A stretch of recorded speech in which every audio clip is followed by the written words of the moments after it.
Money has a way of turning family into strangers.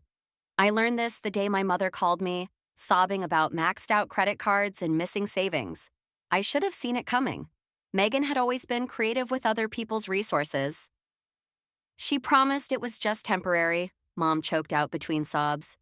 She said she'd pay it back before the statement came. I gripped my phone tighter, pacing across my home office. The familiar burn of anger rose in my chest, not just at Megan, but at my parents for being so naive. Again. How much did she take this time? 47,000. Mom's voice dropped to a whisper, as if saying it quieter would make the number smaller. I stopped pacing. Jesus Christ. Language Zoe. Even now, with their retirement savings gutted, Mom was more concerned about my cursing than Megan's theft. Classic Eleanor Carter, always trying to maintain the appearance of a perfect family while everything crumbled beneath the surface. Where's she now? I asked. She's not answering her phone. Tommy says she went to visit a friend, but he seemed uncertain. Of course he did. Tommy always looked like a man walking on eggshells, especially when covering for my sister's latest disaster. I'd seen that nervous tick in his jaw too many times to count. I'm coming over, I said. Don't call Megan. Don't tell her we talked. Just wait for me. But she's your sister, and you're my parents. This ends now. I hung up before Mom could defend Megan again. My hands were shaking as I texted Ryan. Family emergency, rain check on dinner. His response came quickly. Megan? Who else? Want me to come with you? I considered it. Ryan had always been my anchor during these storms, but this time felt different. More final. No, I need to handle this alone. Be careful. Call if you need backup. I grabbed my keys and laptop, already forming a plan. Working in cybersecurity had its advantages, like knowing exactly how to trace financial transactions and document fraud. Because that's what this was, regardless of what pretty lies Megan had spun. The drive to my parents' house took 20 minutes. Each mile brought back memories of similar crises. Megan borrowing my college fund, Megan forging Dad's signature on checks, Megan convincing Mom to co-sign a lease she never intended to pay. Always Megan, always sorry, always forgiven. Dad opened the door before I could knock. He looked older than his 60 years, shoulders slumped under the weight of yet another betrayal. Your mother's in the kitchen, he said quietly. She's been crying since she called you. And you? I studied his face. How are you holding up? He gave a hollow laugh. Oh, you know me. Just another day watching your retirement disappear. The kitchen smelled like Mom's stress baking. Chocolate chip cookies cooling on the counter. Probably made while waiting for me to arrive. Mom sat at the table, credit card statements spread before her like tarot cards telling a future none of us wanted to face. Show me everything, I said, pulling out my laptop. Every transaction, every conversation, every promise she made. Mom pushed the papers toward me with trembling hands. We just wanted to help her get back on her feet after the divorce. She seemed so desperate. She's always desperate, I muttered, scanning the statements. Restaurant charges, spa days, designer purchases. Nothing suggested desperation, just entitled indulgence. This isn't helping, Mom. This is enabling. But what if she hurts herself? What about you? I looked up sharply. What about your medication, your property taxes, your future? When does your well-being matter more than Megan's latest crisis? The silence that followed was heavy with unspoken fears and decades of manipulation. My phone buzzed. A text from Megan herself. Heard you're stirring up trouble. Back off, sis. You don't want this fight. I showed the message to my parents. Mom started crying again. Dad just looked tired. Actually, I said, saving the text as evidence, I think I do. I spent 3 hours combing through my parents' financial records, each new discovery feeling like another nail in Megan's coffin. Mom kept making coffee I didn't drink, hovering nearby with that anxious energy that always preceded her defenses of my sister. Maybe we should wait until what? I looked up from my laptop. Until she drains your retirement account too, or takes out more credit cards in your name? Dad cleared his throat from his position by the window. There's something else. He pulled an envelope from his pocket, hands trembling slightly. We received this yesterday. The foreclosure notice felt heavy in my hands. I scanned it twice, my vision blurring with rage. She remortgaged the house? We signed some papers, Mom admitted quietly. She said it was for her business venture, that she'd make the payments. What business venture? The silence that followed was deafening. Of course they hadn't asked. They never did. My phone buzzed again. Another text from Megan. Family dinner tonight? Don't make this ugly. I showed it to my parents. Dad's jaw tightened, but Mom's face lit up with hope. Maybe she wants to explain everything, she said. Maybe she has a plan. Oh, she has a plan, all right. I started gathering the documents. She's trying to control the narrative before I expose her. The doorbell rang, making us all jump. Mom rushed to answer it, probably hoping it was Megan with some miraculous solution. Instead, Tommy's voice drifted in from the hallway, strained and apologetic as always. He appeared in the doorway, looking more disheveled than usual. Zoe, I thought you might be here. Where's my sister, Tommy? He flinched at my tone. She's preparing dinner at our place. Sent me to collect everyone. His eyes darted to the papers spread across the table. I see you know about the situation. Situation? I stood up, forcing him to take a step back. Is that what we're calling fraud now? Zoe, Mom pleaded. Let's just go hear what she has to say. I laughed, harsh and bitter. Fine, let's have dinner. Let's pretend everything's normal while this house gets repossessed. The drive to Megan's was tense. I followed my parents' car, watching them whisper to each other at red lights. Tommy rode with them, probably reporting every detail back to Megan. Her house was exactly what you'd expect. Too big, too perfect, too expensive for their supposed income. The kind of place that screamed living beyond our means to anyone paying attention. Megan opened the door wearing her favorite mask. The devoted daughter, the perfect hostess. Mom, Dad, she hugged them tight, her designer bracelet catching the light. I'm so glad you came. We have so much to discuss. Her eyes met mine over Mom's shoulder, cold and calculating. Zoe, always trying to fix things that aren't broken. Funny definition of not broken you've got there. She ushered us inside to a dining room set with her best china, probably bought with our parents' credit card. The smell of her signature lasagna filled the air, a manipulation tactic as transparent as glass. Mom's favorite meal, Dad's favorite wine. Before we eat, Megan announced, all sugar and charm, I want to explain everything. I've been working on something big, something that will make all of this worthwhile. I pulled out my laptop. Really? Because I've been working on something too. Want to see what I found? Zoe, Dad warned, but for once I ignored him. Let's start with the fraudulent loan applications, I said, opening files. Or maybe the credit cards you opened in Mom's name? Or should we discuss the business that doesn't actually exist? Megan's smile never wavered, but her knuckles went white around her wine glass. You always were jealous of my success. What success? Show me one legitimate business document, one real investment, one honest thing you've done with their money. I don't have to prove anything to you. She turned to our parents. Mom, Dad, you trust me, right? You know I'd never hurt you. Mom started to nod, but Dad surprised us all by saying, Show us the documents, Megan.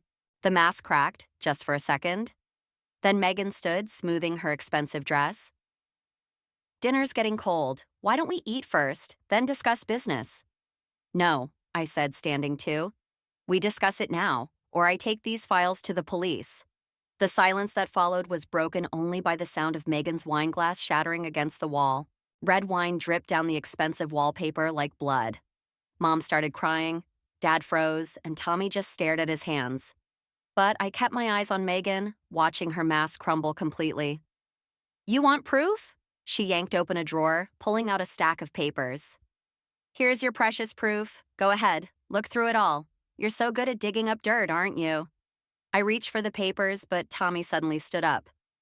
Don't. We all turned to look at him. His face had gone pale, hands trembling slightly. Megan, please. Shut up, Tommy. Her voice had an edge I'd never heard before. Let Saint Zoe see what she's really uncovered. I started reading. With each page, the pit in my stomach grew deeper. These weren't just fraudulent loan applications, they were evidence of a much larger scheme. Dad's name appeared on documents I knew he hadn't signed, dating back years. Properties I'd never heard of, investments that seemed to lead nowhere. Jesus, I whispered. How long has this been going on? Tommy made a strangled sound. I tried to stop it. I swear I tried. Tommy, Megan warned, but he kept going. She said it was just temporary at first, that we needed to cover some debts. But then what? I demanded. Then I found out about Frank's gambling. The room went dead silent. Dad's face drained of color as Mom grabbed his arm. Frank? I don't know what he's talking about, Dad said quickly, too quickly. Megan laughed, high and brittle. Of course you don't, because I've been covering your tracks for years. Every lost bet, every loan shark, every threat. I handled it all. That's not... Dad's voice trailed off. I felt like I was drowning. Is this true? Show her the rest, Tommy said quietly. Show her what it cost us. Megan's hands shook as she pulled out more documents. You think I'm the monster? I've been protecting this family. When Dad's bookie showed up at the house, who handled it? When they threatened Mom, who paid them off? By stealing from them? I shot back. By doing what had to be done. She slammed her hands on the table. You weren't here. You were off building your perfect life while everything fell apart. Frank? Mom's voice was barely a whisper. Is this why we almost lost the house last year? Dad couldn't meet her eyes. The silence was answer enough. I opened my laptop again, pulling up the trail of transactions I'd traced. These payments, the ones I thought were your shopping sprees, they were to cover gambling debts. Some of them, Megan's smile was razor sharp. The rest were interest. Turns out loan sharks don't accept payment plans. Tommy reached for her hand, but she pulled away. Tell them the rest. Megan, don't. Tell them how we lost everything trying to keep this secret, how we're one missed payment away from having our kids taken away. Tell them what your father's addiction really cost. The room spun. I looked at my father, my quiet, responsible father who'd taught high school math for 30 years, and saw a stranger. Then at Megan, my manipulative sister who'd apparently been playing a much deeper game than I'd realized. Why didn't you tell me? I asked, hating how small my voice sounded. Because you would have tried to fix it? Megan's laugh was hollow. Just like you're trying to fix it now. But some things can't be fixed, Zoe. Some things can only be survived. I looked at the evidence spread across the table, proof of both crimes and desperate attempts at salvation. Everything I thought I knew about my family was unraveling. So what now? Tommy asked, breaking the heavy silence. My phone buzzed. A text from Ryan. Everything okay? I stared at the message, thinking about justice and revenge and the thin line between protecting and destroying family. Then I looked up at my sister, seeing for the first time the weight she'd been carrying.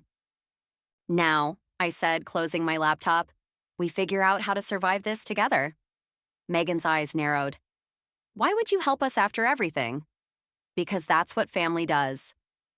I met her gaze steadily. But this time, we do it my way. Legal, transparent, no more secrets. The clock on the wall ticked loudly, counting down the moments until someone made a decision that would change everything. The email from my boss sat open on my screen, its words burning into my retinas. Senior director position, Singapore office, immediate start required. My ticket out, my escape route, my chance to walk away from this whole mess. Ryan found me still staring at it an hour later, perched on our apartment's balcony with a glass of wine gone warm.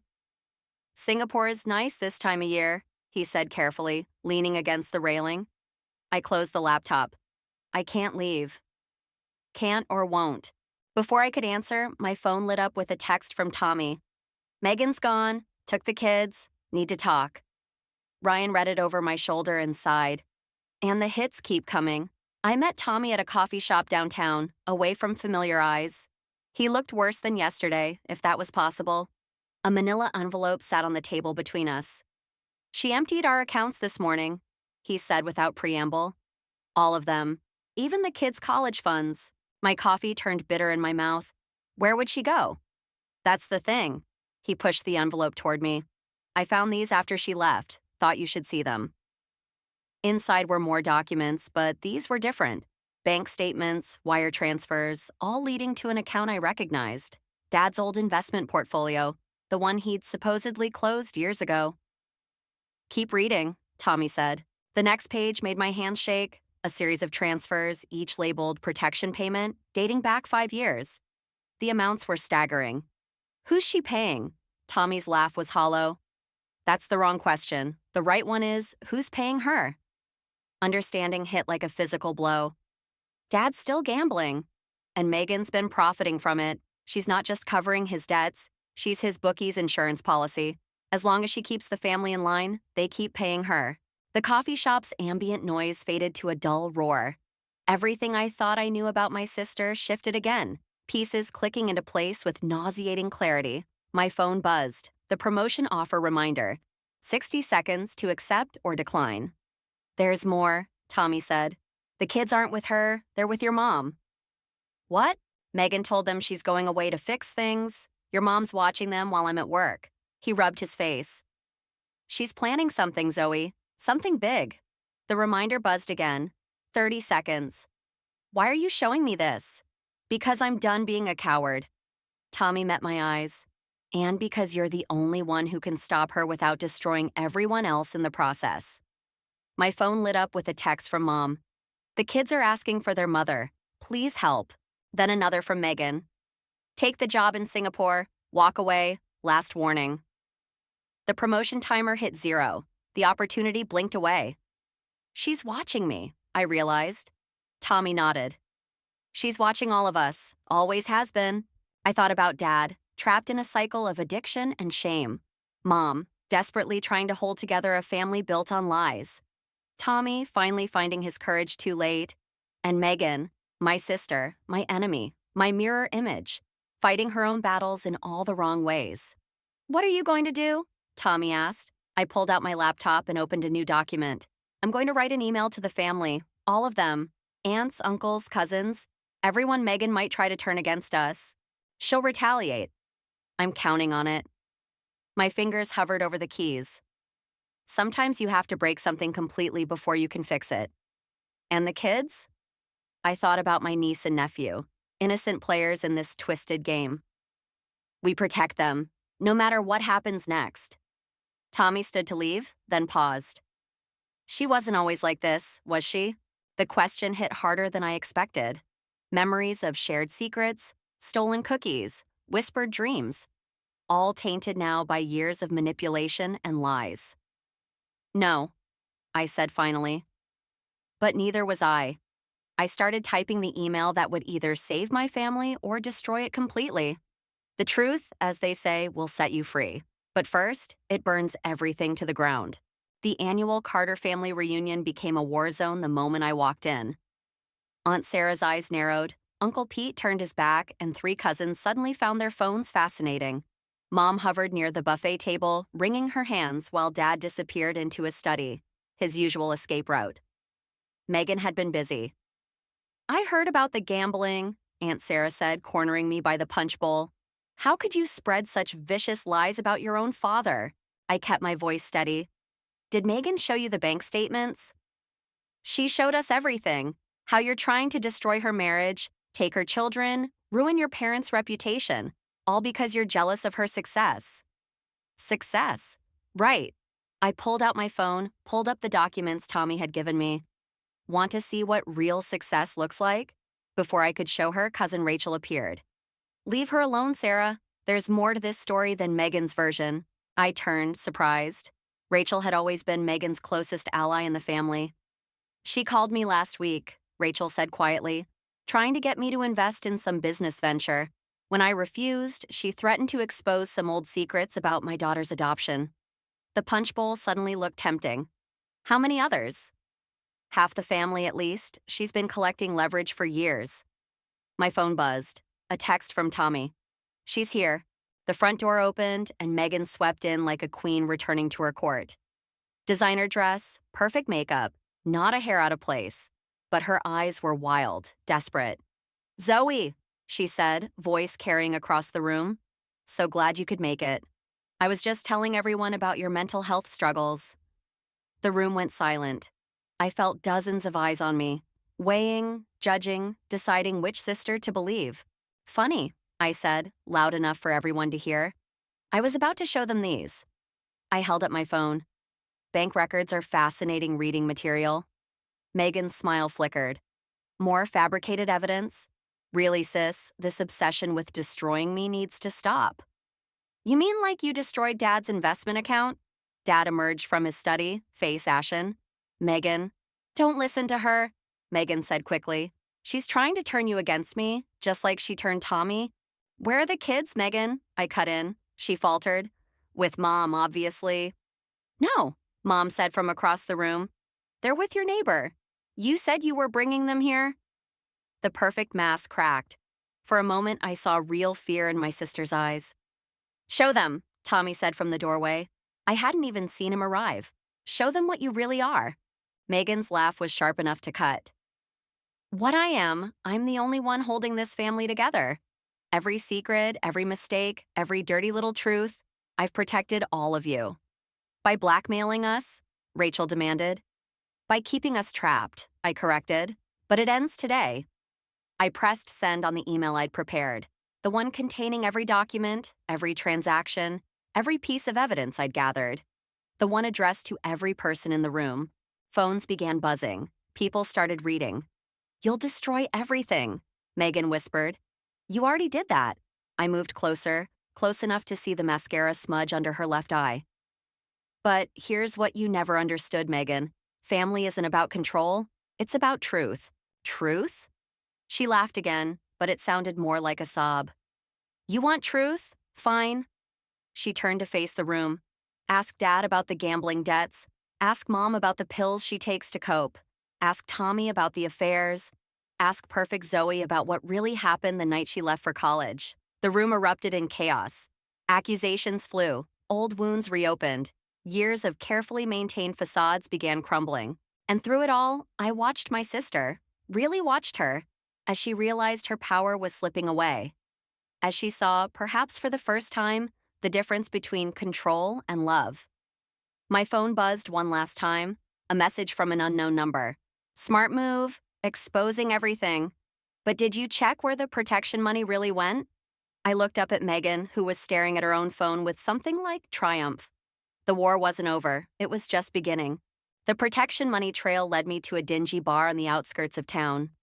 Megan sat alone at a corner table, looking smaller somehow, more fragile without her usual armor of designer clothes and perfect makeup. You finally figured it out, she said as I sat down.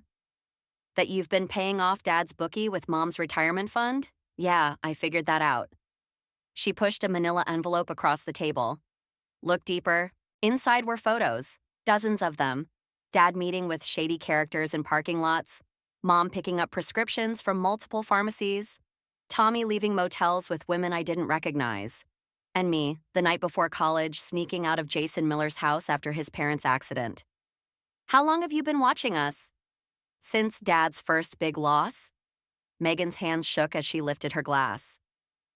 Someone had to protect the family. By becoming their jailer? By keeping their secrets. Her laugh was bitter. You think you're the hero here, Zoe? The righteous sister exposing the truth? The truth is, this family survives on lies. A man in a leather jacket approached our table. My stomach dropped as I recognized him from the photos. Dad's bookie. Ladies, he said, sliding into the booth, we need to discuss payment schedules. Megan's face went blank. I told you, I need more time. Time's up. Your father owes us 6 figures. Either you cover it or we start collecting differently. I reached for my phone, but he grabbed my wrist. Cops get involved, things get messy. Ask your sister. Megan wouldn't meet my eyes. Why do you think I took the money from Mom and Dad? Why I've been paying them for years? To control everyone, I said, but my conviction wavered. To keep them alive. She pulled up her sleeve, revealing old bruises. They're not just bookies, Zoe, they're collectors, and Dad's debt is just the beginning. The man smiled, all teeth and threat. Smart girl, your sister. Understood the family business real quick. What business? Money laundering, Megan whispered. Through Dad's investment accounts, through my fake businesses, through Mom's charity foundation. The room spun. Every transaction I'd traced, every document I'd exposed, every accusation I'd made. They weren't just evidence of Megan's manipulation. They were proof of something much darker. The family knows everything now, I said. They'll help. They'll run, the man cut in. Leave you two holding the bag. Family's funny that way. My phone buzzed. A text from Ryan. Where are you? Your mom's hysterical. Your dad's missing. Then another from Tommy. The kids are gone. Megan, please. Where are they? Megan's mask cracked completely. I had to protect them. They're safe. Hidden. From who? I demanded. From all of us. She pulled out one final document. A confession signed by Dad, admitting to years of financial crimes. This is what protection looks like, Zoe. This is what love costs. The man stood, straightening his jacket. 24 hours to settle the debt, or everything burns. The confession goes public, the kid's location gets leaked, and your parents? Well? After he left, Megan and I sat in silence. Two sisters who'd tried to save their family in completely different ways. Both of us wrong, both of us right. I can't fix this, I finally said. No, Megan agreed. But we can survive it, together, like we always should have been. My phone kept buzzing. Mom, Ryan, Tommy, relatives demanding explanations. The truth had exploded, but not the truth I'd thought I was exposing. I'd wanted justice, revenge, clarity. Instead, I'd triggered an avalanche that threatened to bury us all. What do we do? Megan pulled out one more envelope. There's a way, but you won't like it. Why? Because it means becoming exactly what you've accused me of being. A liar, a manipulator, a protector who destroys what she loves. I stared at the envelope, thinking about family and truth and the cost of both. Then I reached for it, understanding finally what Megan had known all along. Sometimes love means choosing which lies to tell. The envelope contained coordinates and a key. Megan and I found Dad at an old storage facility on the edge of town, surrounded by boxes of financial records dating back decades. It wasn't just gambling, he said when we walked in. His hands trembled as he sorted through papers. It started with small loans to help my students, kids who couldn't afford college, families about to lose their homes. So you became a money launderer? I asked. I became a mark. He pulled out an old photograph. Him and a younger version of the leather-jacketed man standing outside the high school. Mike was one of my students, said he could help me help them. By the time I realized what I'd gotten into, Megan's phone buzzed. They're moving the kids. We have an hour. Dad's head snapped up. You involved the children? To protect them from you, she shot back. From all of this. I stepped between them. Where's Mom? The silence that followed made my blood run cold. Frank? Mom's voice echoed from the facility's office. She emerged holding a gun that looked wrong in her steady hands. Tell them the rest. Eleanor, please. Tell them about Sarah. The name hit like a physical blow. Sarah, Dad's star student who disappeared 20 years ago. The case that had haunted our town. The reason Megan started watching, started protecting, started controlling. She found out, Mom said, voice eerily calm, about the money, the loans, everything. She was going to expose it. So you killed her? I whispered. No, Megan cut in. But they made him choose. Sarah's life or his family's safety. He chose us. The gun shook in Mom's hands. All these years covering for you, watching you drag our daughters into this nightmare? Mom, I started, but she clicked off the safety. I called them, she said. Mike and his people, told them everything. About the evidence, the kids, all of it. Headlights swept across the storage unit's interior. Car doors slammed outside. You don't understand, Dad pleaded. I was protecting our family. By destroying others? Mom's laugh was hollow. By turning our daughters into accomplices? Megan moved closer to me, her mask finally completely gone. The kids are safe, she whispered. Whatever happens next, remember that. Mike entered first, flanked by two men I didn't recognize. Family meeting. How sweet. It's over, Mom said. Tell them everything, Frank, or I will. Better idea, Mike drawled. You all disappear, tonight. Leave town, never look back. Or Sarah won't be the only tragic story in this family's history. No, I said, surprising myself. No more running, no more lies. I pulled out my phone, showed them the live stream that had been running since we entered. Everything you just said, it's being broadcast to every law enforcement agency in the state, and to every person in our family. Mike lunged for the phone, but Megan was faster. She grabbed Mom's gun, pointing it with the steady hands of someone who'd been preparing for this moment her whole life. "Back off," she said, "or I finish what Dad couldn't 20 years ago." The standoff lasted eternities. I watched my family, really saw them, for perhaps the first time. Mom, stronger than any of us knew. Dad, broken by his own good intentions. Megan, who'd carried our darkest secrets until they became her armor. And me, the truth seeker who'd finally uncovered more truth than anyone could bear. Sirens wailed in the distance. "Sarah's alive," Dad said suddenly. "In witness protection. I made a deal. My silence for her safety." Mike's smile turned cruel. "And now you've broken it." The storage unit erupted in chaos, gunshots, screams, the flash of police lights. When it was over, when the dust settled and the truth finally stopped bleeding, we were still standing. Different, damaged, but alive. Megan looked at me across the wreckage of our family's secrets. Was it worth it? The truth? I thought about revenge, justice, and the thin line between protecting and destroying what we love. "Ask me tomorrow," I said. She nodded, understanding at last that some questions don't have answers. Only consequences we learn to live with. The witness protection paperwork sat untouched on my kitchen table while Ryan made coffee.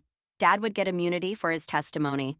Mom would avoid charges for her role in the cover-up. Megan and I would be listed as cooperating witnesses, our own crimes buried in sealed documents. "You haven't signed," Ryan noted, sliding a mug toward me. Neither has Megan. My sister sat in her usual spot by the window, watching Tommy play with the kids in the backyard.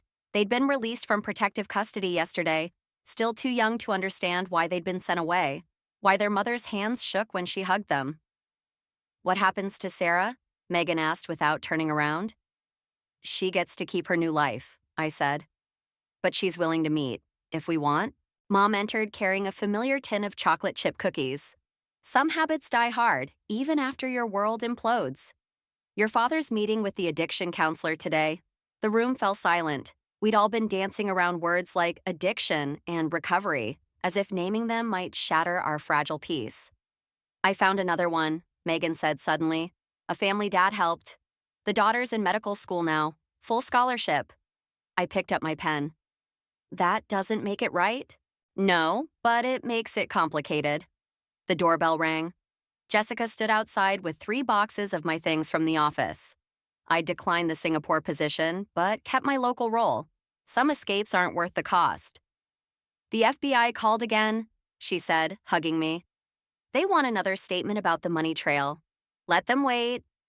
I started unpacking the boxes, then stopped at a familiar photo. Megan and me as kids. Before secrets and protection became our love language, Tommy came in with the children, their laughter a stark contrast to the weight of unsigned papers and unspoken fears. "I've been thinking," Megan said, finally turning from the window, "about what you said about truth and consequences. And maybe we were both right and both wrong." She picked up her pen. "You wanted justice. I wanted protection. Neither of us knew how to want healing." Mom's hands stilled on the cookie tin. "Can we heal?" I looked around the room, at Ryan's steady presence, Jessica's unwavering support, Tommy's cautious hope, at Mom's resilience and Megan's hard-won vulnerability, at the photo of 2 sisters who once knew how to trust. "Not perfectly," I said. "But maybe honestly." Megan signed her papers first. I followed. Mom cried, of course, but her tears felt different now, cleansing rather than drowning. The kids started a board game, their simple joy a reminder of what we were really protecting. Tommy joined them, more animated than I'd seen him in years. "I have something for you," Megan said, pulling out an envelope. Inside was a key and a letter. "To the storage unit. There's more evidence there. Things I kept hidden, just in case." "In case of what?" "In case I needed to protect you from yourself." She smiled, sad but genuine. "Or in case you needed to protect me from myself." I pocketed the key without looking at the letter. Some truths could wait. Ryan squeezed my hand. "You okay?" The answer wasn't simple. We were trading one kind of protection for another, one set of secrets for a different kind of truth. Dad would face his demons. Mom would learn to trust again. Megan and I would rebuild what we'd broken, knowing it would never be the same. Ask me tomorrow, I said, echoing our words from the storage facility. But this time, Megan laughed. Tomorrow and tomorrow and tomorrow, she quoted, remembering Dad's favorite Shakespeare lessons. I joined the kids' game, letting their uncomplicated love fill the spaces between what was lost and what might be found. The witness protection papers lay signed but not forgotten, a reminder that sometimes the best protection isn't in what we hide, but in what we choose to reveal. The letter from Sarah would arrive next week. But that's another story, one we'd face together. Two sisters who learned that revenge and redemption sometimes wear the same face, and that the truest protection comes not from secrets kept, but from secrets shared.